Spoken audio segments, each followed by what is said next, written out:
What's that? Why are you getting out? I just want to be normal. I want to live a normal life. Do you think you can after this? I'm sure I'll be all right. I've changed a lot since I joined the Marine Corps, though. Especially being over here. I'll never take anything for granted ever again. Does it harden you? My last command hardened me pretty much. This place it'll make you pretty hard. It'll give you some thick skin.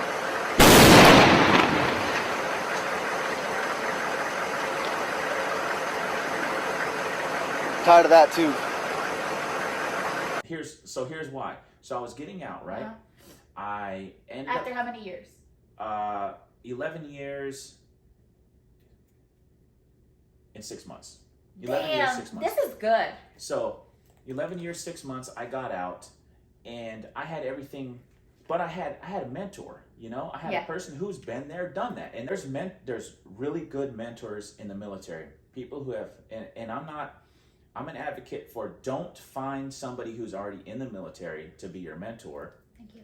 Find somebody who's been there, done that. They have knowledge. They've gotten out. They've become a success or whatever it may be. They've gotten a house. They've gotten this. They've started a business. They've made their way up through the ranks or whatever it is. They've walked the walk. They're not just talking. Exactly. And that's what I found, you know, with Ed. And so we love you, Ed. and so he put me on the right path. He did. And there was so I'm a big find a person who's been there, done that. Yeah. Now there are individuals who want to play the game. There's a lot of gameplay so that you look good in the military. Okay. A lot. It's a fucking big game. It's all about. And I don't know if you remember, but I was not about fucking making brownies, bake sales, fucking car washes. Keep that bullshit away. That's not me. I'm here. I come to fucking work. I do my job. I do my inspections. I go to fuck home. And whenever you guys came to me and you were like, "Sai, we got to do the second class petty officer, blah, blah, blah. Let's go make hot dogs." Fuck off. I'm not doing that. So true. Because I got in trouble all the time for not going to those, you know? And it wasn't like I got written up or anything, but it was like, fucking Sai, he never wants to do anything, blah, blah, blah. And then, right before I got out, Vagnoni came to me, he's like, "Have we ever put you up for Sailor of the Quarter or something like that?" And I was like, "No." I said, "No." I was like, "I don't want to do that." He was like, "You're going up for it." And I was like, "I'm not doing it." You know? Yeah, he was a bit of a... You know, and he was like, "You're gonna do it." And I was like, "Why?" I get out in a month. I had a month left. And I was about ready to go on terminal leave. And this was right before... And he was trying to put you up for Sailor Quarter? This was right before the CO was like, you can only do terminal leave for like 10 days or something like that, right? Well, I had a shitload of fucking leave. Yeah. You know? I had like 41 days or something like that, and I was like, I'm out. Like that terminal leave, that's it. I'm gone. Yeah. That's why nobody knew I got out the military, because I took my terminal leave. I was fucking gone. Great leadership we had. Really, as a fucking leader, if you don't know your people, you don't know when they're fucking getting out, like that's a poor leader and failure on leadership right there. Well, look who we had though. I know, and we So- didn't. Yeah, So good guy though. He was a really nice guy. Just so he puts me. So he's like, "I want you here in your whites tomorrow, and this and that." And I was like, "All right, whatever." And so I was never disrespectful. I know. You know, in the Yeah, you were. military, I was like, this doesn't make any goddamn sense. yeah.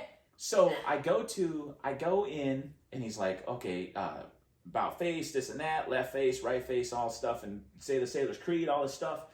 And then and I sit down, and he's like, "Why do you?" And it was like a bunch of chiefs, and it was like, "Why do you think that you should be Sailor Quarter?" I don't. I said, "I don't want to. I don't want to be Sailor of the Quarter." And Vagnoni was sitting on the left, and there was like a female chief and like two or three other chiefs, and they kind of like, and Vagnoni, you could see he was like grinding his teeth. He was like, "This motherfucker, like, don't make me look bad," you know? You fucking told him from the jump though, "Yo, I don't want that. Don't waste it." I was and she's getting like, out. "Do it." Yeah, I was getting out. I know. And so I sat there, and they were like, "You don't want it." They were like, "But this is gonna look great on your on your eval, and it's gonna make you possibly help promote faster and stuff. And I was like, I'm getting out in like a month. I'm gone. I've got a bachelor's degree. I've got a master's degree. I've got my life in line. I've got all these job offers. I was like, I'm out of here. I was like, I don't even know why I'm here. I said, you should give it to somebody else. Yeah. And I was sitting on that board saying this stuff, and they were just like, who the fuck is this? Who does this guy think he is? You know? And I was like, who do you think you are? Yeah. You Because know? they get so hung up on that whole, look, I never disrespected. I was all for, I never really played the game like that. You know what I I mean? never, ever, that I was know my you thing. didn't. I know you didn't. We know that. We know that. But I'm saying, like, I didn't fuck with certain people because they hid behind the ring. Yeah. I didn't give a fuck. Like, yo, this shit can come off. Let's go. You Yeah. know what I mean? Why am I always fighting? Like, trying to... But seriously, and I think that that's why they were surprised that you fucking said that. And they're like, who the fuck does he think he is? Because in their head, you know, they're khakis. Ooh, you're supposed to want this and blah, blah, blah. And it's not that we're shitting on that scenario, but I think that as a leader, instead of their reaction being like, what was they like just shocked or? They were very shocked. And what did they say to you? I guess before I say something, what did they say to you after you said what you said? They called me disrespectful. Why did they call you disrespectful? Were you disrespectful? No, that's just that exactly the way I told you. Yeah. I mean, it probably wasn't verbatim, but it Yeah. was along those lines. Like, I think you should give it to somebody else. I shouldn't be representing preventive medicine right now. I said, because I'm getting out. Like, I'm leaving. I'm gone. And that makes sense. And they called you what? Disrespectful? Yeah. And what else? I was disrespectful. You know, your chief's here on the board. He selected you to you're representing preventive medicine. You're putting a bad name on them. And I was like, okay. Well, I said, I'm sorry. I said, but I'm getting out. I said, I probably won't even be here when you guys make the selections. Yeah. I was in there for 7 minutes, if that. And so then, What year was this? this was 2014. Oh my god. You ain't shit. Yeah. But why didn't they? To me, this is the thing, right? That hearing the story, this is what I gathered. Yo, why are they putting it on you instead of putting it on their fucking brother, which their brother had to vet you, and yeah, he might have chosen you. It wasn't even a vetting process. They said who, because I was standing, it was right after quarters. There was like 3 people. You weren't there. Who else? I can't remember. Greg wasn't there. No, if I would have been there, I would have been like, no, he's getting out. What the fuck? Yeah, somebody else wasn't there. But it just got done, and he basically was like, show of hands, like who went up for Sailor Quarter already, and pretty much it was pretty much fucking everybody raised their hands, and I didn't have my hand up, and he was like, you haven't gone up yet, and I was like, no. He said, okay, you're going up. That's basically how it was. That was the vetting process. It was basically make sure everybody was. You know? And that's why I said that. And I had never, and the thing is like, I never went up for any of those because I don't give a shit. I never cared about ribbons, awards, nothing. I was in the military for me. You know, that sounds so selfish, but because originally we said raw and unfiltered, so it wasn't so much like, okay, it's all about me, but obviously in the beginning I was like that, but then I would see people transition, and then I would, you know, try and keep tabs on people that transition, and I saw the failures that had happened. And the failures, I mean, obviously, you know, if you fail, it's on you, but it was also on the military as far as like not helping at all. Like there was no setup. It was, if you were enlisted, the government got everything they wanted to get out of you, and then that was it. And so when I got out, the VA, we got a lot to talk about still, but the VA got shut down because I went to Arizona to work for Honeywell Aerospace Engineering and NASA, and so and so I'm wicked smart, smart. I've been knowing that. And so I got so that's when the VA got shut down. Like all that shit was happening with the VA. Like everybody in fucking Arizona's VA system got fired. They shut the whole VA down in Arizona. You know, and there were people getting fired here. It was all fucked, right? Yeah. The VA, God's waiting room, right? You go to fucking VA, it's God's waiting room. Yeah. And Legit. so, I mean, fucking hate it there. And so I was seeing all the transitions, you know, failures. Like people were becoming home. I had like 3 or 4 really close friends who ended up being homeless. You know, I'm like, where's the help at? And so that's when I was like, okay, if the government and the military isn't helping these people out, these sailors, these military men who fucking fought for the fucking United States, and if they're getting no help, that means that when I get out, that shit's gonna happen to me too. Yeah. You know?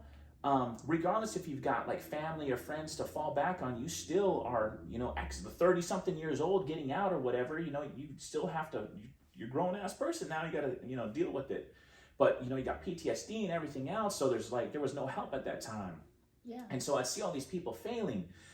And so I was like, okay, it's about me now. Because obviously I had a family, you know? Yeah. I wasn't single. I wasn't like, oh, I'm gonna get out and go to fucking Thailand and fucking just live there off my VA pay or whatever, you know? No, I had a fucking family to take care of. And so I was like, okay, it's about me now. And I know it is because I know nobody in the hospital, nobody in the military is gonna help me. Yeah. You know? So then that's when everything started kicking in with Bananya and everybody else that would help mentor me and stuff, yourself. And so I would sit back and I would see all this going on, and I was just, you know, couldn't believe it. Yeah. And so I was like, that's not going to be me. I'm going to make sure that I'm set up before I get out. And so if I'm selfish for that, then I'm selfish for that. But you know, it's what you have to be, because at the end of the day, the only person looking out for you is you. You know. No, that makes sense. I think that was one of my problems. Not that I didn't really do that, but I guess I didn't, because I was like, fuck no, I'm not institutionalized. Like, to me, I didn't have a backup plan. You know what I mean? Mm-hmm. For joining the military, I went in the military because I was not trying to go back home. You know what I mean? Right. So I could not make this happen and work, you know? And I was a single parent, you know, and all this shit that I went through. And so I was like, no, I'm making this shit work or whatever. Mm-hmm. And so I'm like, I know I play sports. You play sports. You got to be part of a team, right? You didn't want to be part of the Navy team, obviously. No. But me, I was like, no. Like, I it's not that I played the game, but I knew how much I could impact others, you know, by doing what I did, you know. But I was very respectful, though. If a kid came to me and said, hey, I'd be like, hey, what do you want to do? And they'd be afraid to say, I want to get out. I'm like, if you want to get out, I'll help you. My job is to help you make sure that you get out and help you be set up, because I don't want you to be homeless or whatever. But I think that as leadership focuses so much on retention that they forget that the Navy could be 8 years, 10 years, 11 for you, 15 for me, 20, 30. It fucking ends. What are you going to do after that? Because you know what? You could be a fucking Master Chief, do 30 years in the goddamn Navy, and guess what? Once that shit ends, what the fuck are you gonna do? You're gonna go back and start at the fucking bottom. So. Yes. Segue. Good segue here. So. You're welcome. I get out the military. I go to work in Arizona. Yeah. And next thing you know, I'm getting all these phone calls from people I've deployed with, Master Chiefs, Senior Chiefs, Chiefs, HM1s, First Classes, Gunnies. Yeah. And they're like, hey, do you have any, you know, you got any leads on jobs? Do you got any this and that? And I'm like, man, you're like, you know, you're, say a Master Chief, you know, close to 45 years old, and you're in. And so I would talk to them and be like, well, this is what I'm doing. You know, I've got master's degrees, I've got these licenses, I'm certified and all this stuff. And they're like, well, do you know any good schools that could do it? And I'm like, well, you're 45 and you're starting at square one.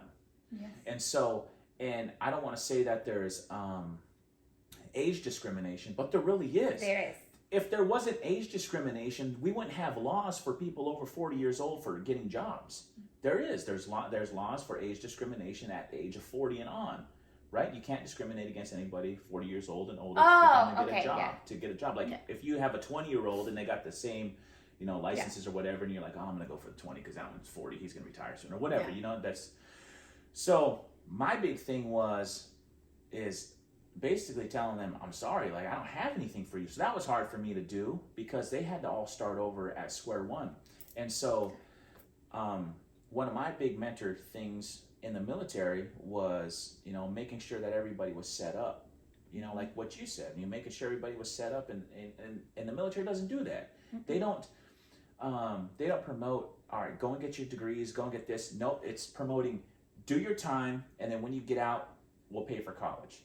You know, but Well, you could get out at 40 or whatever. Yeah. But at the same time, a lot of I was gonna say campuses, a lot of places I was stationed, they would be like, no, you got to be here for a year before you can go to school, Yeah. or we're not gonna do we're not gonna do TA anymore for anybody. And so they would hold this back, and it's like, why are you doing this? So I was fortunate enough that never happened to me, you know. But you know why they do that though, right? There's gotta be and I don't go there no more, right? The Navy, I don't go there no more, but I understand they do it because a lot of people would just be like, no, I want to fucking do this for me, and then they wouldn't give back to the Navy, right? And I think that they had to find that balance to be fair to the organization. You know what I'm saying? You know, I'm pretty fair, bro.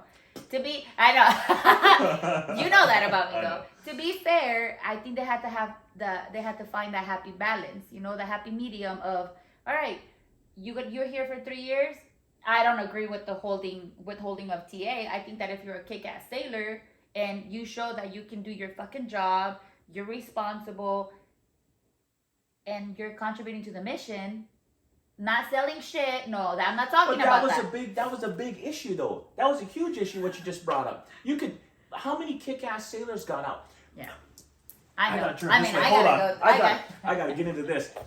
Let's go. When we were at the hospital, Yeah. how many fucking kick-ass sailors did we lose? A lot. Me, you, Morrill, fucking Bowie. Yeah. Greg's gone. Well, she retired. She retired. Yeah. But when she would have milked that shit. When we were there, the fucking retention was like 0%. Yeah. But everybody was getting their shit. They were all awesome, and they were just leaving, and all the fucking dirtbags were left. That's true. So Pedro got out too. Yeah, you know, we had all these we rocked that place. We did. And then it was. We're gonna say that. I think I kicked it off. I think I left first, then Morrill got out. Then everybody, and then me, yeah, and then everybody fucking left. And I don't know, just from my perspective, there was no taking care of the sailors. You know, like because we honestly. Looking back, and even then, okay, we had poor leadership. We really did. Oh, yeah, we were that the was a huge thing with me. Redheaded stepchildren of the hospital. Yeah. We were, right? Yeah. Because we took care of all this stuff, and the spotlight wasn't on us until we either fuck up or we did something super good. Because we were just kind of outcasts. Like, it was like we weren't, you know what I mean? The only thing that was good is how many tournaments did we win? All the softball, all the soccer. we destroyed everybody in sports. Yeah. Because you had athletes. We had all these trophies in there. We destroyed everybody. But yeah, so going back and finish my thought on that. So I think that the military needs to work on being like a happy medium with that. You know what I mean? But that falls on the leadership. I think that when they try to make it a command-wide thing, it just destroys morale. Because some people legit want to go to school and they are doing what they're supposed to be doing, and they're just like, what the fuck? Like, you're preventing me, so now I'm not motivated. Like, what are you giving them back? You know what I mean? Yeah, no, that's what it is. I get it. We're not there to just go to college or get what we want. And a lot of the times it would be khakis, and it sounds like I'm shitting on khakis. It's not, but it's the higher-ups, right, that were saying, no, and they themselves didn't have a degree. So they were like, well, we didn't have the chance to get a degree, so I'm not going to let you. And it's like, damn, well, you didn't have it for whatever reasons, but we're in new times. Like, can you evolve as a leader and allow us the chance? I saw that a lot, you know? Yeah. So, but not to shit on anybody, I guess. It's just, the organization needs work, a lot of work.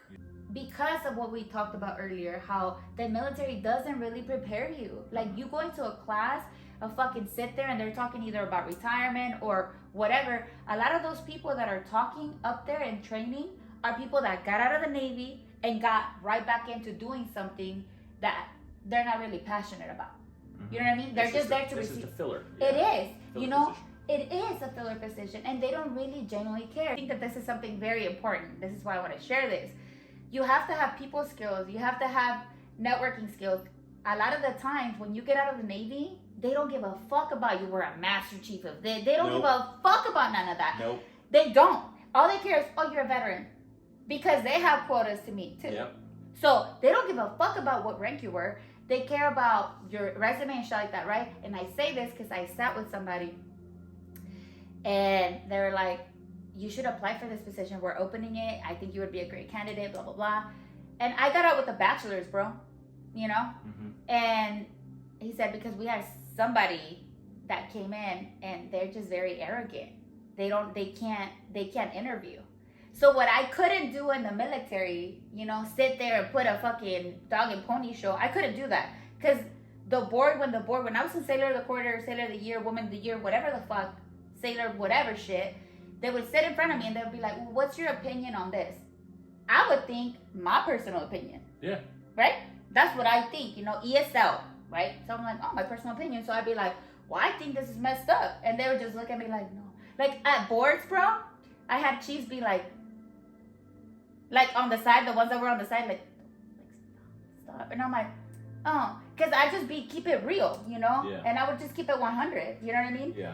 So in the civilian sector, they don't want that. Like they want that. They want to see who you are. They want to see, yeah. So all the interviews that I've ever done and got positions at is, like you said, they don't give a fuck about your military. You know, they want to know what experience you have, you know, if you can do the job, what education you may bring to the table, and you know, can you meet the bottom line? And they want to see, a lot of the places too, if they're small, they want to see if you're a good fit for their family.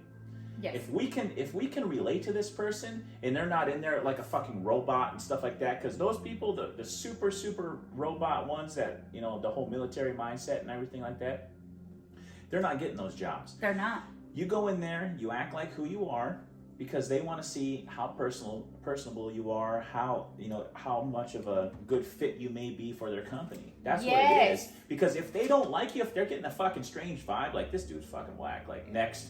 Or they think they can take over my job. Like Right. they feel threatened by you because of you want to come in as a new guy trying to take over the job. Yeah. They're not gonna like that. And so that, yeah, but that was another big thing. I'm glad you brought that up. Is you know, rank, like on the outside doesn't mean shit. Oh, you were a master. What the fuck does that mean to me? Yeah. You know, I don't care what rank you were. Yeah. They don't.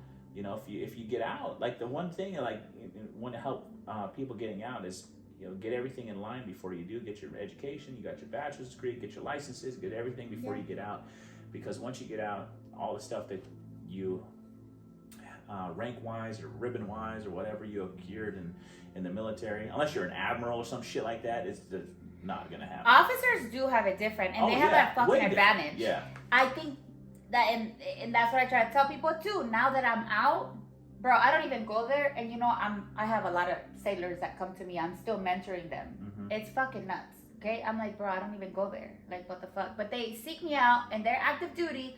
Not a problem. Like, I still look at evals from homeboys that I have. I still look at fucking evals. They're like, hey, look at it, because they know I'm gonna take my time, and I'm gonna be like, no. And I didn't have to make it that high up. You know what I mean? It's just, all my homies that I have, like, they respect me and they taught me a lot of shit, you know? And so I try to pay it forward. So I say that to say this, like, when I have friends that are about to get out and they hit me up, I'm like, yo, get your Lean Six Sigma. That's project management. You can get that shit paid for by the military. Like, get that shit. I was like, get Lean Six Sigma, because when you get out, like when you go to a lot of companies and a lot of businesses, not a lot of people have that. It's a big thing too. It's a huge thing. Because you can, here's project another thing. management. Project management. You can make 6 figures in project management by getting your Lean Six Sigma. And that's one of those licenses, certifications. You can get that without even getting your bachelor's, master's, doctorate, whatever. That's one of the things I'm talking about. Yes, it's a huge certification. I tell people, so I try to pass it on, but I mean, obviously whoever watches this is going to know a lot more stuff, but I don't just share that stuff with everybody, because I don't feel like everybody in the military, we have a lot of dirtbags too, that just ride the fucking wave, you know, and very opportunistic, you know. Do I think that you were opportunistic? No, you did your job. I fuck with you because you did your job. You shut up. You just didn't play the fuck up games. That's okay. And that's okay. But people didn't like that, because they're so like this, tunnel vision. Oh, the mission, the Navy. Yeah, bro, but we're human also, okay? And we all have different motives of why we're doing stuff. So how about you figure out the motive of each individual that works for you, and then you try to get them to do what we need to do to get the mission done. And then the ones that want to, make the Navy a career, then, okay, I don't want to do the fucking the other shit, that's okay. But he produces work, that's cool. This dude, it allows him for more to do work and collateral shit. Does that make sense? Because it's not like you shied away from collateral duties either. You really didn't. You weren't gonna fucking just say, oh, let me do it. Yeah. But you were a good worker, I just think that the military needs to do a better job at, not the military, but the leadership needs to do a better job at recognizing, like, yo, okay, this motherfucker, his end goal is to possibly, most likely get out because he, whatever. Cool. Let's use him for this. Let's promote these. Not that you wouldn't get promoted because you take a test and get promoted. You know what I mean? At your rank. But you would have been just stuck at first class. I see two sides, right? So if you're going to stay in, like if I was to look back on it and I was like, okay, I'm not getting out, I'm just going to stay in, you have to play the game. You do. Like if I was just drink some of the Kool-Aid. If I was going to stay in, I'd have to drink the Kool-Aid, I'd have to follow. I would pick my battles because I was kind of like, I wasn't like a bad boy or anything like that in the military, but I was kind of like, okay, I'll just do it just to appease you, whatever, but that's kind of dumb the way you're doing it. Yeah. That was me. So I would say, like you said, you have to drink a little bit of Kool-Aid, you got to play the game, you got to do your time. You just got to wait it out until you make rank, until you're in that position to where you're calling the shots. Now, the other side of it is, if you are getting out, it's all about you. So the whole like follow aspect, I'm not saying be a rebel or anything, like fucking retaliate against fucking the masses and everything. System. Yeah. Fuck the system. Down with the system. Nothing like that, but mind your P's and Q's, but do you. Yes. Get your stuff in line, because when you get out, you're getting out. It's just you. You can't fall back on the military and be like, hey, can you help me out real quick? They're like, nah, you're gone. Yeah, you don't exist. You're gone. You're a number. Yeah. Out statistic. You're out. Boom. Yeah. That's it. So. Okay. Yeah. So let's see. How did your perception about life in general change after serving in the military? And how did that change you? I was very proud from what I did in the military, but then at the same time, I saw a very dark side of getting out the military and how the public, especially if it wasn't a military town or a military city, it was very tough in the sense of, like Arizona. Like Arizona's like all about guns and everything else and this and that, but at the same time, the only place there is like Yuma, and outside of that, like nobody gives a fuck about them. You were in the military, oh, that's cool, dude. The whole thanks for your service. To be honest with you, like the only time I ever hear thanks for your service is like small towns or like, places that have like a lot of veterans, Republicans. and Republicans. So I was very proud of what I did in the military, and but at the same time, there was a side of getting out to where like nobody gives a fuck. Oh, you were in the military, cool, dude. Anyway, let's continue on with whatever we were talking about. Yeah. So you can still obviously be proud, but at the same time, there's that side where nobody cares. Yeah, nobody really gives a shit. Mm-hmm. So we talked a lot about all these little questions that I had. You gave me the steps because we have a lot of resources. One, I'm glad we talked about the one about the VA that you don't have fucking a percentage. No. So that's gonna be something that you're gonna have to do. That's my homework. It is, and it is because I don't get no fucking money back or none of that shit, okay? She's getting kickbacks. That's what you call it, kickbacks. I don't, but I just know that they've helped me and they're really good. And I've tried different organizations. So I'm going to send you to the one that I think, does a really good job. Full mentality. Like, that's a thing for me. I was trying to tell you about that. You get all these, like, setbacks. Cool. I don't see them as, like, hella bad or nothing. Eventually, motherfucker, all these little setbacks are going to add up and then you're going to get sent way farther than these little setbacks had set you back. Yeah. You know what I'm saying? Yeah. So yeah, I think that's important. So I think, okay, well, do you have anything else? I think this was a very good conversation. We talked a lot.